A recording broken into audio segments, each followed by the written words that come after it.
Baik, pada video kali ini saya akan membahas sebuah materi yang berjudul Sejarah Filsafat. Ya, pada PPT ini saya akan menjelaskan secara ringkas dan detail mengenai filsafat. Pada slide kedua, saya akan membahas tentang filsafat. Jadi, berbicara mengenai filsafat, yang dimana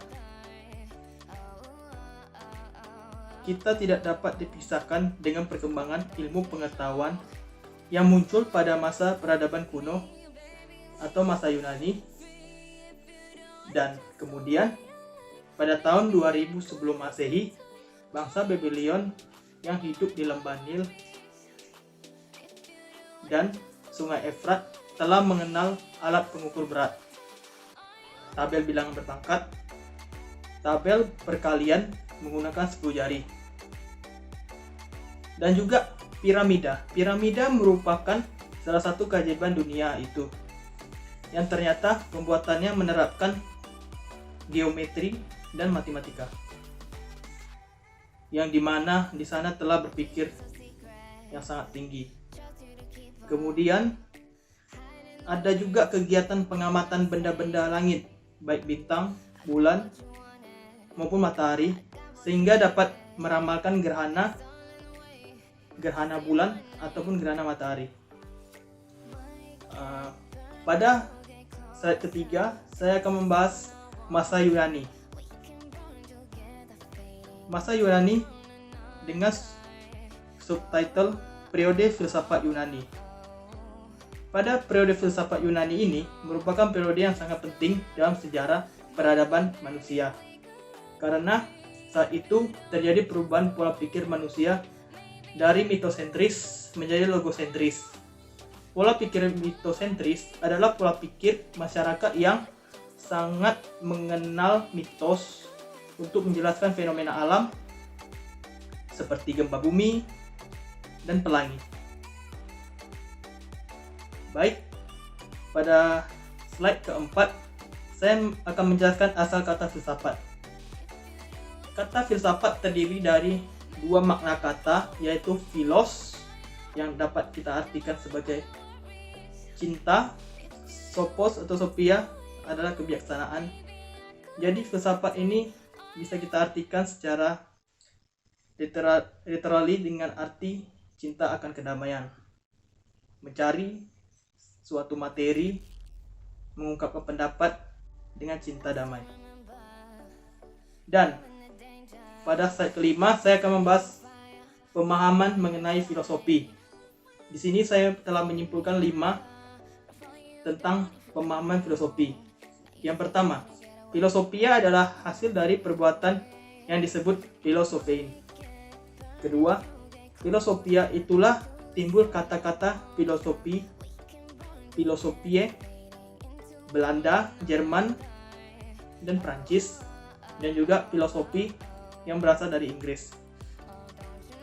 Yang ketiga, menurut filosofos, ahli filsafat harus mempunyai pengetahuan luas sebagai pengenjawataan daripada kecintaannya akan kebenaran. Poin keempat, filosofos adalah orang yang telah melakukan hal yang disebut filofein. Yang kelima, kata filosofos mula-mula dikemukakan oleh Heraklitus 480 sampai 540 sebelum Masehi. Pada slide ke-6, saya akan membahas salah satu tokoh yang menentang tentang keadilan yang tidak bebas bagi masyarakat karena dibatasi oleh kehendak Tuhan, yang bernama Homerus. Di sini saya menyimpulkan 2 poin tentang tokoh Homerus ini. Yang pertama, Homerus menentang bahwa kepercayaan bersifat formalitas atau natural religion tidak memberikan kebebasan kehidupan manusia. Yang kedua, Homerus menentang itu dengan mengarang 2 buah karyanya yang sangat terkenal, yakni Ilias dan Odysseus. Dan pada slide ketujuh ini saya membahas mengenai sistem kepercayaan. Dalam sistem kepercayaan natural religius ini, manusia terikat oleh tradisionalisme. Sementara itu, dalam sistem kepercayaan kultural religius, memungkinkan manusia mengembangkan potensi dan budayanya dengan bebas, sekaligus dapat mengembangkan pemikirannya untuk menghadapi dan memecahkan berbagai kehidupan alam dengan akal pikiran. Dan pada slide ke-8 ini, saya akan menjelaskan tokoh-tokoh filsafat Yunani klasik. Di sini pertama kita muncul yang bernama Thales, kelahiran 625 sampai 545 sebelum Masehi, yang dimana Thales ini berhasil mengembangkan geometri dan matematika. Kemudian muncul yang bernama Lysippos dan Demokritos, mengembangkan teori tentang materi. Kemudian Hippocrates mengembangkan ilmu kedokteran. Hippocrates ini juga disebut sebagai dokter, bapak kedokteran maksud saya. Kemudian Euclid mengembangkan geometri edukatif, dan Socrates mengembangkan teori tentang moral. Plato mengembangkan teori tentang ide. Aristoteles mengembangkan teori tentang dunia dan benda, serta berhasil mengumpulkan data 500 jenis binatang atau ilmu biologi. Pada slide ke-9, saya akan membahas masa abad pertengahan.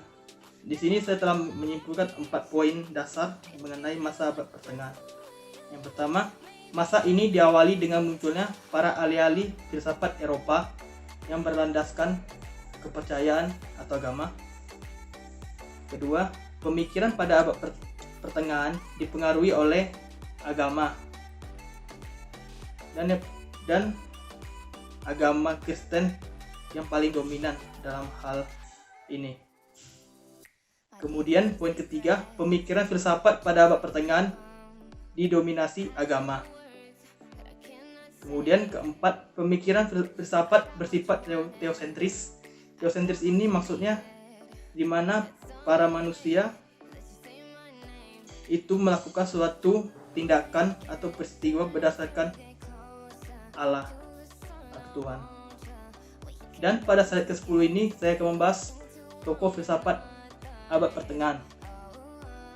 Tokoh-tokoh filsafat abad pertengahan ini yaitu Anselmus 1033 sampai 1109 Masehi, Abelardus 1079 sampai 1143 Masehi, Thomas Aquinas 1225 sampai 1274. Mereka mengabdikan diri untuk kemajuan ilmu dan agama.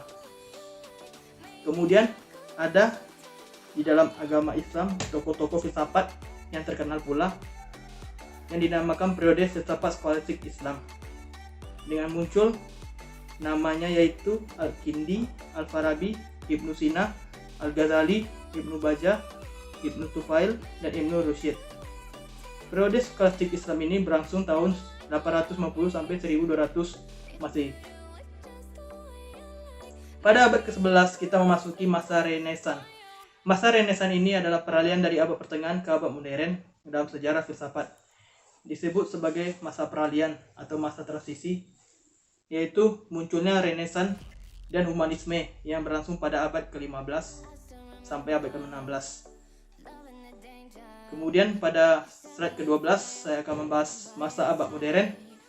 Di sini saya telah menyimpulkan poin-poin penting tentang masa abad modern.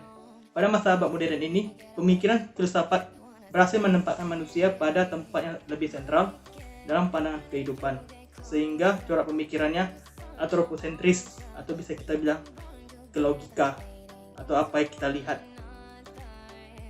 Kemudian pada slide ke-13 saya akan membahas salah satu tokoh filsafat modern yang bernama René Descartes.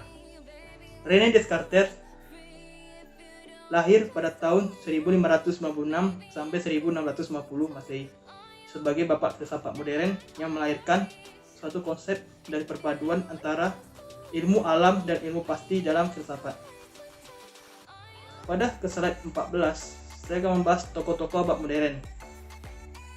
Pada tokoh abad modern ini, yaitu George Berkeley 1685 sampai 1753, David Hume 1711 sampai 1776, Rousseau 1722 sampai 1778, Christian Wolff 1679 sampai 1754, Immanuel Kant 1724 sampai 1804. Tokoh-tokoh ini terdapat pada abad ke-18. Kemudian tokoh-tokoh filsafat abad ke-19 yaitu bernama Hegel 1770 sampai 1831, Karl Marx 1818 sampai 1883, Auguste Comte 1798 sampai 1857, J.S. Mill 1806 sampai 1873, dan yang terakhir John Dewey 1898 sampai 1952. Pada slide ke-15 ini, saya akan membahas filsafat pada masa abad dewasa ini. Di sini saya telah merangkum beberapa poin menjadi satu, yaitu filsafat abad ke-20 juga disebut filsafat kontemporer atau filsafat dewasa, yang merupakan ciri khas pemikiran filsafat yang desentralisasi manusia, karena pemikiran filsafat pada abad ke-20 ini memberikan perhatian khusus pada bidang bahasa dan etika sosial. Dan pada slide selanjutnya, slide ke-16, kita akan membahas manfaat belajar filsafat. Belajar filsafat pada umumnya merupakan hal yang sangat penting karena dapat menguji pemahaman kita mengenai filsafat, dan kita dapat menyimpulkan sesuatu dengan logika kita sendiri, memahami dan menerima sesuatu yang ada dari sisi manapun yang telah ada. Dan juga Plato merasakan bahwa berpikir dan memikir sesuatu itu sebagai suatu nikmat yang luar biasa, sehingga filsafat diberi predikat sebagai keinginan yang maha berharga. Pada slide ke-17 ini, saya membahas penutup. Demikian beberapa uraian tentang sejarah kelahiran filsafat secara umum. Dengan adanya ragam variasi model pemikiran filsafat tersebut dimaksudkan akan menciptakan suasana pikir generasi mendatang untuk lebih kritis. Dan terima kasih untuk partisipasinya. Saya harap kalian dapat mendapatkan ilmu dari video saya. Saya akhiri, terima kasih.